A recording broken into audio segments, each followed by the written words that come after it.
Now we go ahead to study the intersection of a line and an ellipse. So that means if we are given some line, that is say y is equal to mx plus c, and if we are given the standard ellipse whose equation is x square upon a square plus y square upon b square equal to 1, then as shown in the figure there can be three possibilities. That is, either the line can cut through the ellipse in 2 points, that makes that line a secant, or it may touch the ellipse, that is the line is a tangent, and the third possibility is that it is neither a secant nor a tangent, so it goes from a farther distance.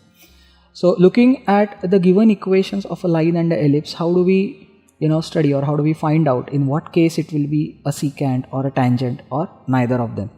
So for that, to derive basically the condition, or to decide what type of line that is, we have to simultaneously solve the two equations, because that will give us how many common solutions are there to both of them, right? So therefore let us solve these two equations simultaneously and let us see what happens. So in place of y, we have substituted mx plus c, okay, in the equation of ellipse. So let us go ahead and simplify this. So on cross multiplying we get b square x square plus a square into m square x square plus 2mcx plus c square is equal to a square b square, right? So therefore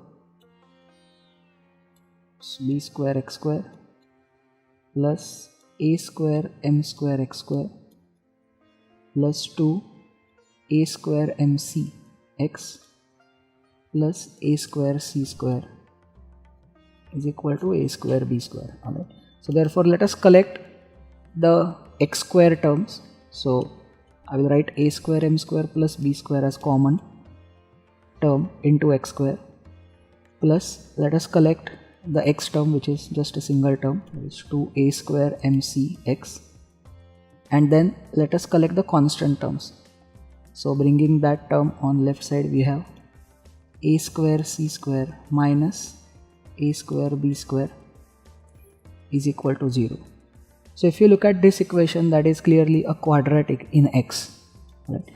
So therefore we have a simple criterion, that is, if the delta, that is the discriminant of this equation, is positive, then that means it has two real and distinct roots, which geometrically means that the line and the ellipse have 2 points in common, 2 distinct points in common.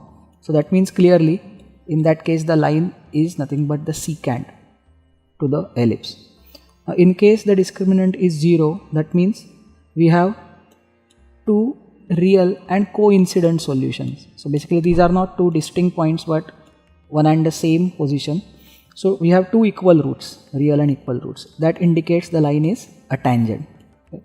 So practically we will see only 1 point common with the line and the ellipse. And if we have the discriminant negative, then clearly we have no real solution and we have imaginary roots of that, and which is interpreted as the line is neither a tangent nor a secant. Okay, so that's how we interpret the system of a line and an ellipse.